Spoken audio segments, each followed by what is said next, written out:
Hi ladies and gentlemen, my name is Alan Brocious. I'm Service Manager for Zodiac of North America, and I'm here today to show you how to build your Typhoon 310 solid inflatable boat. We'd like to thank you for purchasing one of our products and hope you enjoy it immensely. Your boat comes with several components. You have a carry bag that all the parts and pieces store in, your foot pump, your repair kit, and your warranty card. You can fill this out and mail it in, or you can go to our website, www.zodiacmarineusa.com, to register it online. Depending on where you purchased your boat, it may come packed in a cardboard box. The dealer may have helped you assemble it. If it's in the box, the components will still be wrapped in plastic. We've put this boat in the storage bag with its floorboard, its oars, and seat, just so you can show you how convenient it is to store the boat when you're not using it. It's a nylon bag designed to protect the boat when you're not using it while it's stored and keep all the parts and pieces together. You'll notice it has heavy-duty carry handles on the end of the bag to assist in transporting and moving the boat around. There's one on either end.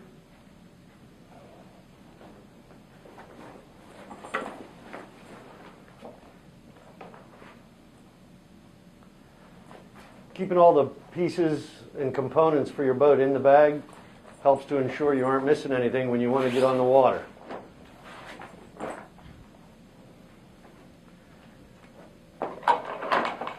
There are the oars. We'll come back to the final assembly on those at a later stage. Your floor sections are all conveniently numbered so you know where they go and how they go.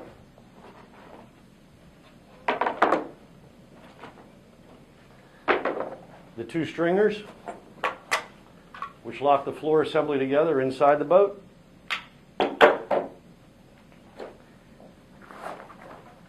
And your seat.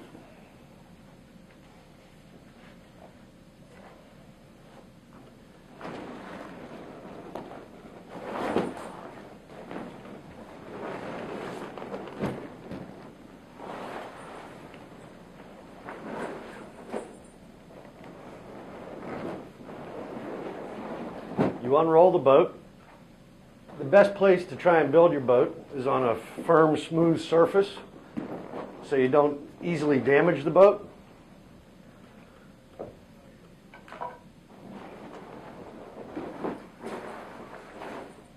So once you get the boat unpacked, you can unfold it and then start putting the floorboards in.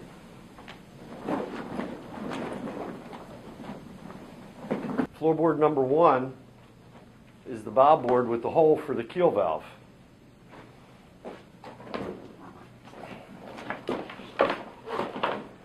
Simply put it in place. Make sure it fits all the way into the bow.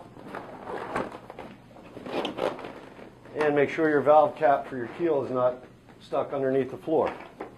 Floorboard number two joins with number one in the same process. It's got an aluminum H fitting on the edge, which joins it to floor number one.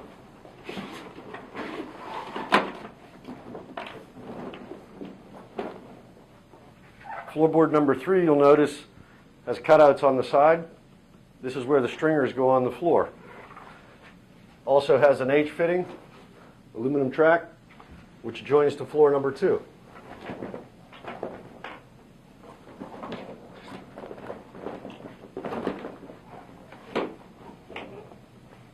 Floor number four has an aluminum track, H fitting, which joins to floor number three. And it also has a cutout for the drain and the transom.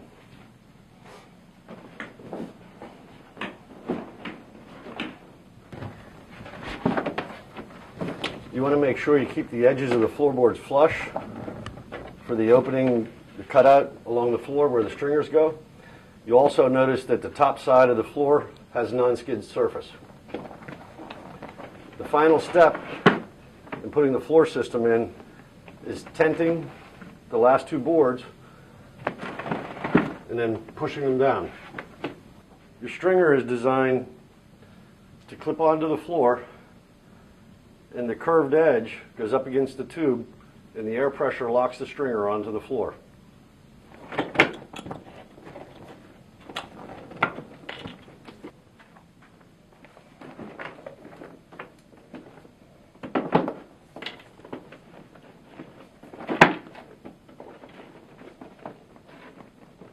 Both stringers are now in place. So now that you've got the floorboards in, you're ready to inflate your boat. The valve is a simple push-push valve mechanism. Down is open for deflation, and up brings the diaphragm to the base of the valve for inflation, trapping the air in the boat. The Bombard Typhoon 310 has a total of 4 valves in the buoyancy tubes, plus 1 for the keel. Depending on which model you have, refer to your owner's manual for the number of chambers and inflation process.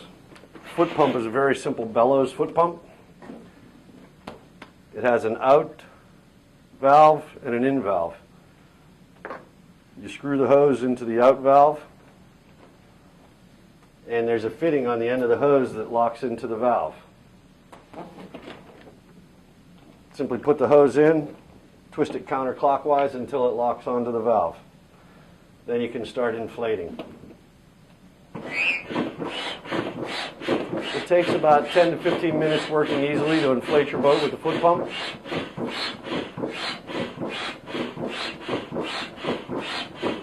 As you can see, the bellows moves a lot of air quickly.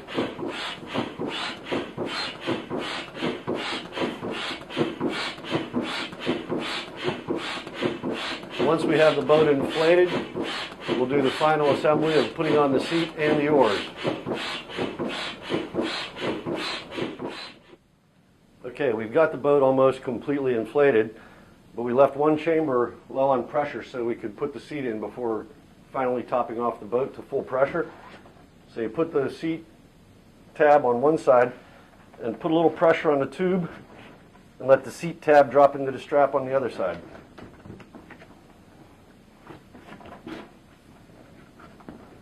Then, once you inflate the boat completely, your seat is held snugly in place.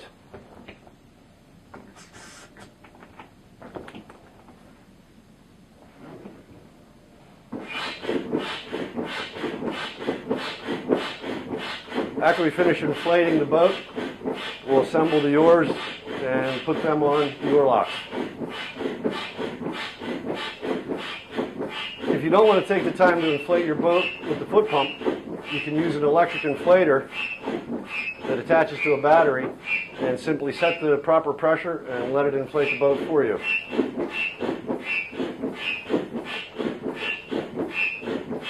You can't overinflate your boat with the foot pump.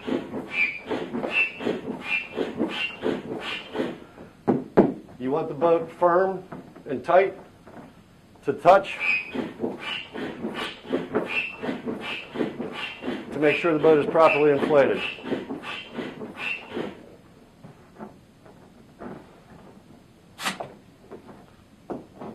Once the boat's up to pressure, simply place the cap in the valve and give it a quarter turn to lock it in place and seal the valve. The final assembly process is putting the oars on the boat. You depress the spring-loaded button to put the reclining oar lock support on the shaft. Then you take the oar blade, press the button, and put it on the shaft and lock it into place. There's a keyway cutout on the reclining oar support. Turn the blade of the oar into the center of the boat to lock it in position and turn.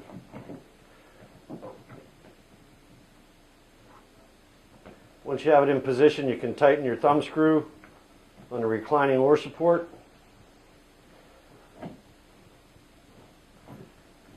And then put the oar into place with the oar shaft retainer on the side of the tube. Now that we have a fully assembled and inflated boat, I'd like to review some of the features with you. You have a lifeline on both sides of the boat. You have carry handles on both sides of the boat at the stern. metal transom plate on the inside, replaceable motor pad on the outside. Your hull identification number is on the outside of the transom. A reinforced cap on top of the transom. Self-bailing drain system, one-way valve. You have a metal outboard mounting plate. You have your capacity tag here that gives you all the specifications on the model. You also have two pre-drilled holes in the transom for lifting eyes, for davit lifting. You have accessory bow bag attachment points. You have a bow handle. You have a heavy-duty teardrop-shaped rub rail designed to deflect spray and protect your boat. As well, you have two stainless steel tow rings mounted in the bow for towing. Once your boat's assembled, you're basically ready to go in the water. We're going to give you a few pointers on installing your outboard engine. You want to make sure the thumb screws are open wide to go down on the transom. Once you have the motor hung, you want to center it on the transom pad. Tighten the thumb screws securely. Once you have those tightened, you want to lock them in place by securing the thumb screws together with a lock mechanism or a padlock or a tie line. And there's also an eye on the metal transom pad you can secure to as well. As you can see, we've already put the fuel tank in the boat with the fuel line connected. And you simply connect the other end of the fuel line to the engine like plugging in an extension cord to an outlet. As you can see, it's very simple to build these boats. It only takes 15 to 20 minutes for one person to assemble and be ready to go on the water. It's just as easy to break the boat down and pack it up in its bag for storage or taking back home from the water. We'd like to thank you again for purchasing your Bombard Typhoon and wish you years of enjoyment on the water.